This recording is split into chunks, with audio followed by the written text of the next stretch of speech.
So welcome dear friends, this is Zulfikar Mohammadi. वापस आ गया हूँ आपके पास आज फिर 5 uncommon, unheard, unseen and unknown idioms लेकर। आपने मेरी प्रीवियस वीडियो पर बहुत अच्छा रिस्पॉन्स दिया है and that's what encourages me to bring another video in this idiom learning series. So let's start part 2 idiom learning series. So the first idiom is and in smoke. What is the meaning of and in smoke? धरे का धरा रह जाना, कोई plan खत्म हो जाना। हिंदी में आप कहते हैं ना, मिट्टी में मिल जाना, खाक में मिल जाना, धुएं में बर्बाद हो जाना, धुएं धुएं हो जाना, धरे का धरा रह जाना। And in smoke आप कह सकते हैं I worked hard for 1 year but the result nothing. All my plans ended in smoke. All my dreams ended in smoke. Please work hard, otherwise everything will end in smoke. आप कह सकते हैं everything has ended in smoke. सब कुछ खत्म हो गया। All my dreams, all my hard work ended in smoke. तो इस तरह से आप ended in smoke का यूज करेंगे। And now talk about the second idiom and this is break the ice. Break the ice. अब इसका क्या मतलब होता है? Break the ice, बर्फ तोड़ना? No, this is not. खामोशी तोड़ना। जब आप किसी से कहते हैं कि कुछ तो कहिए, अरे कुछ तो बोलिए, then you have to speak. Please break the ice. कृपया बर्फ तोड़िए। It simply means that कुछ तो बोलिए। Please do say something. Break the ice. After a long silence, she broke the ice. इस तरह से आप break the ice का इस्तेमाल करेंगे। ये वर्ब के तौर पर इस्तेमाल किया जाता है। And now talking about the third idiom and this is beat a dead horse.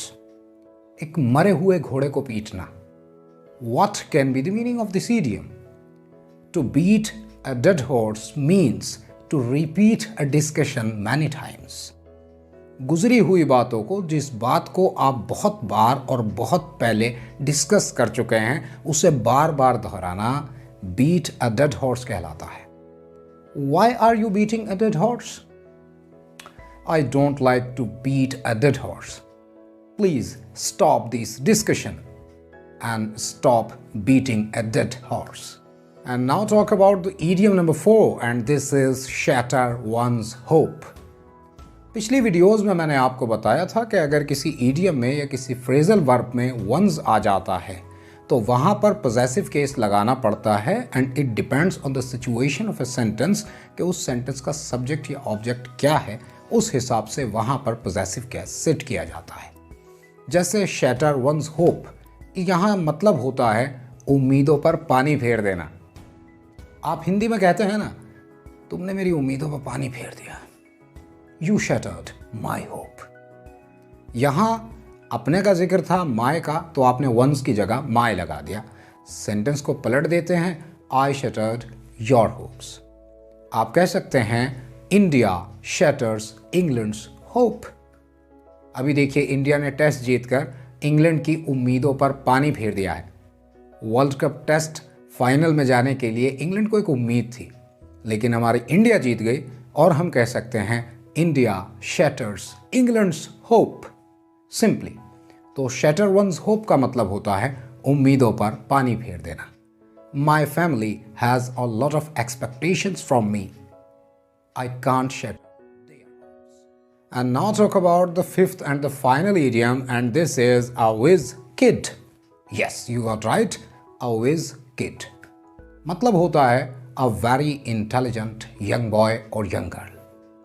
मैं अक्सर अपने स्टूडेंट्स को कह देता हूँ, oh you are a whiz kid, I like you, you are a whiz kid. आप एक बहुत होशियार बच्चे हैं, you are a whiz kid.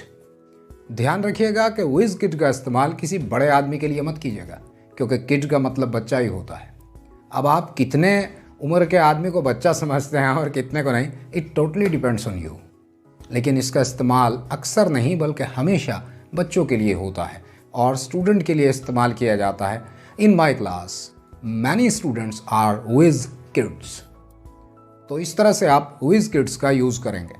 मुझे उम्मीद है जिस तरह से आपने मेरी पिछली वीडियोस पर कंट्रीब्यूट किया है, सपोर्ट किया है, बहुत अच्छे व्यूज़ दिए हैं, वॉच टाइम बहुत अच्छा दिया है सबसे बड़ी बात।